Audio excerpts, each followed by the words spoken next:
Hi, everyone. Welcome to this week's Take Five with Steph. And today I have a special guest, Gretchen Richards. And this is a really fun time for me because she's also an expert in operations. And I can't express how grateful I am in this conversation alone. It would take so much more time.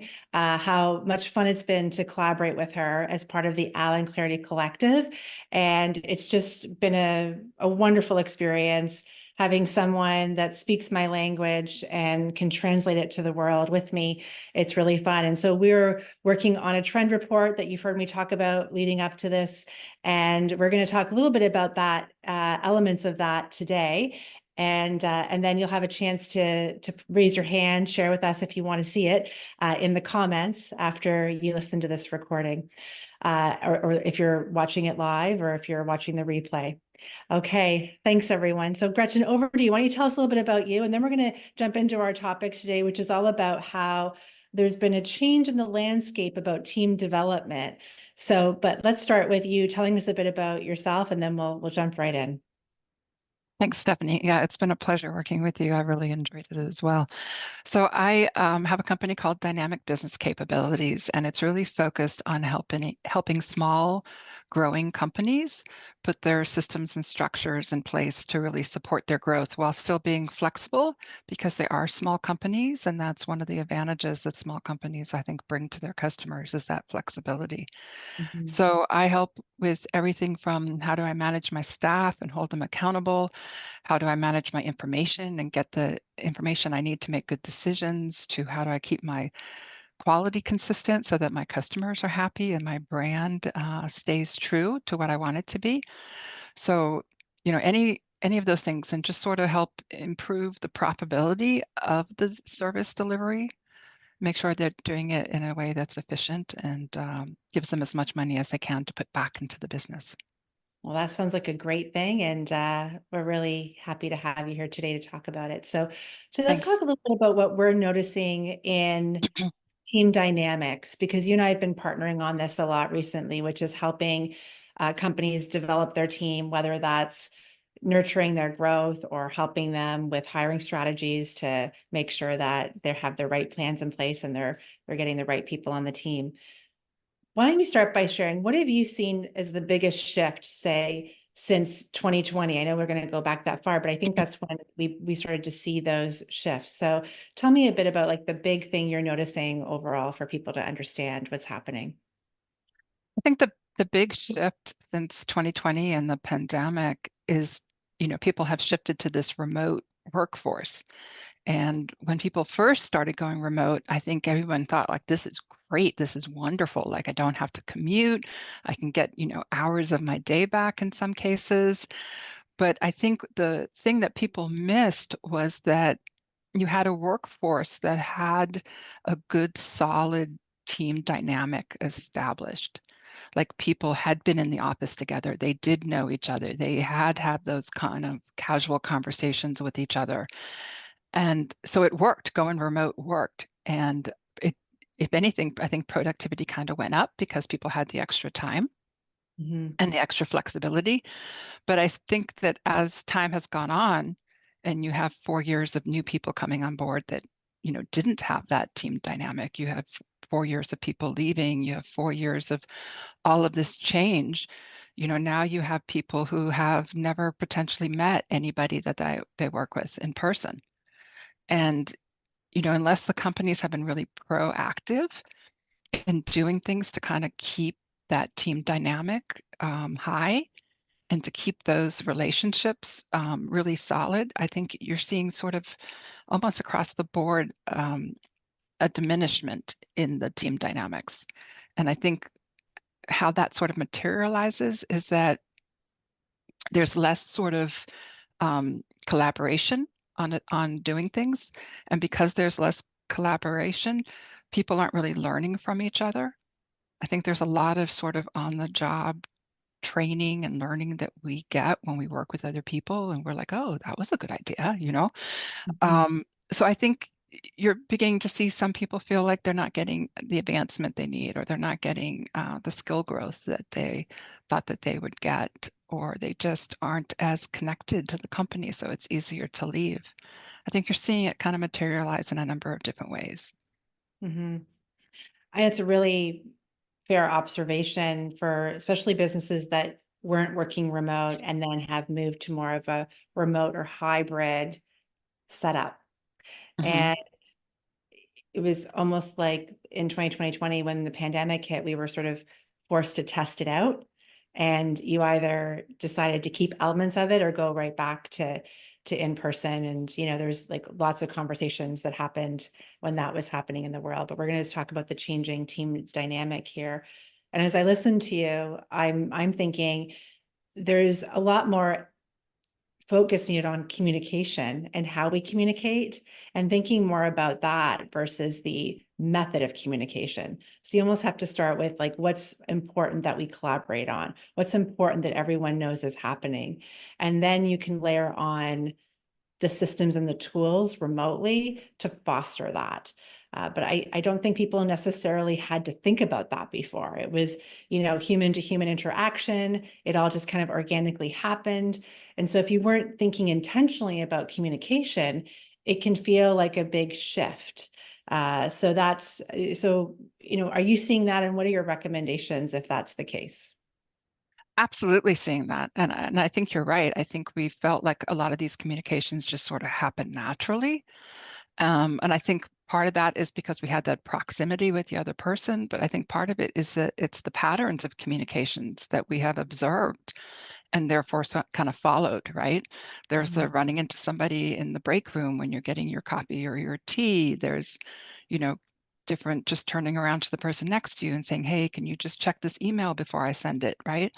Those kinds of conversations aren't necessarily happening. And so when you're in a different paradigm of working remotely, to your point, it's more about, is the communication still happening?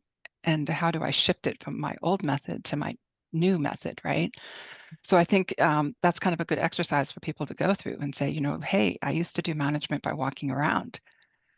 Now we're in the remote environment. What does management by walking around look like remotely, right? Yes.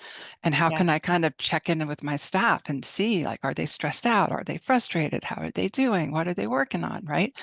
Mhm. Um, and I don't know if people are really being that intentional and that proactive in realizing like this is the way I used to communicate, and now I have to shift it and do it in a different way. Um, and so, I think you hit it spot on, and that is sort of the problem. I think people don't really think of communications top of mind as one of the things they need to really manage because they think it just sort of happens organically, but it really does need to be proactively sort of thought about. Mhm. So in our trend report, we're going to talk about like detailed ways that you could start. But if you were to give someone one tip, like if they're struggling with this, what could they try or explore first? Well, I think it's having those, how can you have those casual conversations with people, right? I mean, on Zoom, we have all these Zoom meetings, right? Where we have topics, and depending on how you run your meetings, they can be very structured, but you're not really getting that, how was your weekend? How are your kids? You're not getting sort of that deeper connection with people. And so I think there's a number of things that you can do to kind of set some of those informal conversations up. Some companies have like a Zoom coffee break time, and people can just log into that meeting and chit chat, right? And some companies are like, you're not allowed to talk about business when you're there. Um, if you're a management member and you are missing kind of your skip levels, because that was one of the things you did by management by walking around, you could also set up like, copy with Bob, and people could just come and just chit chat, or they could raise suggestions or whatever they want. But if you're an individual contributor, one of the ways I learned a lot was my first job. I had a colleague that would come in and be, can I run something by you? And he'd start to go through his design and look for feedback. And I'd be like, that's a really clever design. I'm going to use that in my stuff. Mhm. So I learned a lot from him. I helped him flesh out his stuff. Our code, we were software developers at the time, so our code became more alike and benefited the customer. There's just so much you can get from those conversations.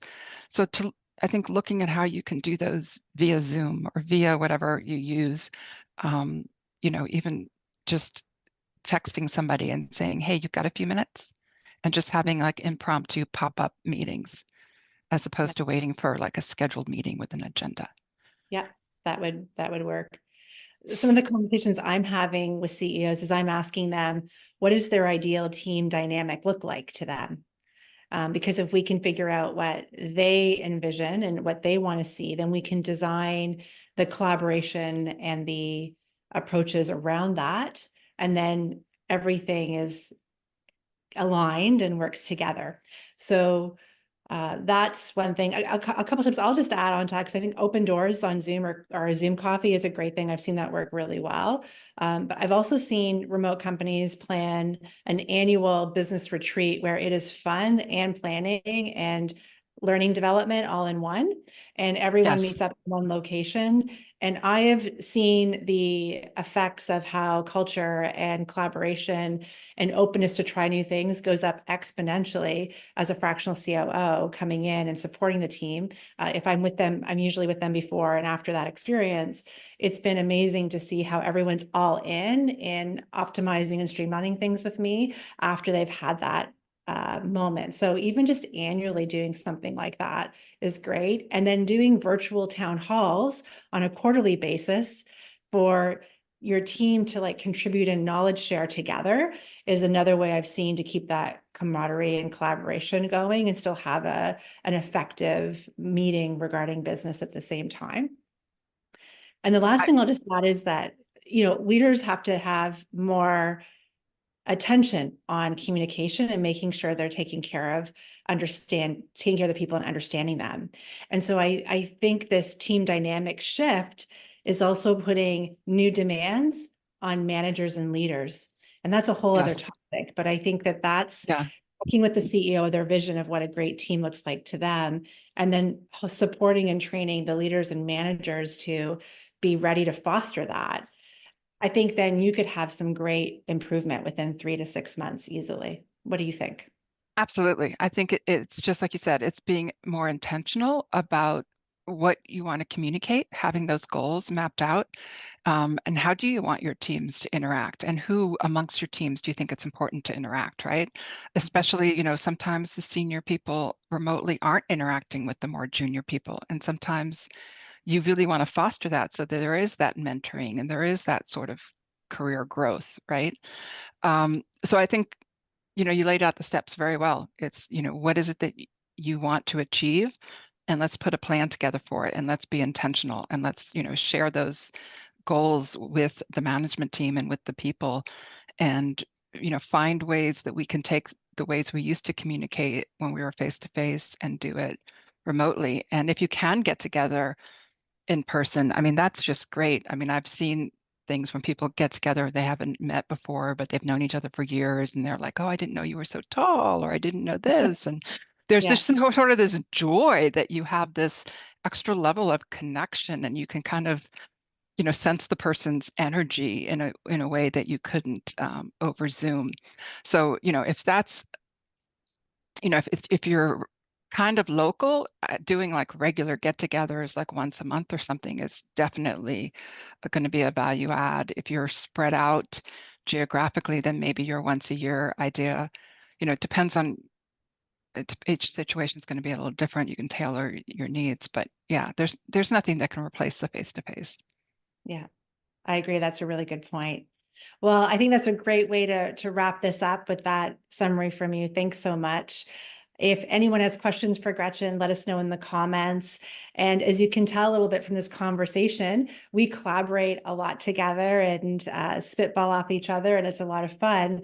And we have frameworks we use, but I think what you touched on the end is the value of working with us as a collective, as you get these multiple experts and we adapt and customize the approach based on the tested and proven frameworks we've seen work. So there's a real great advantage to getting things done quickly. We've had great results within 3 months even, because all of us are working together and making things happen. So let Yeah. us know if you have questions for us in the comments, and we'll be back. I'll be back again soon with another special guest in a little bit. I'll see you all real soon. Enjoy the rest of your day. Thanks so much, Gretchen, for being here today. Oh, thank you, Stephanie. I always enjoy talking with you.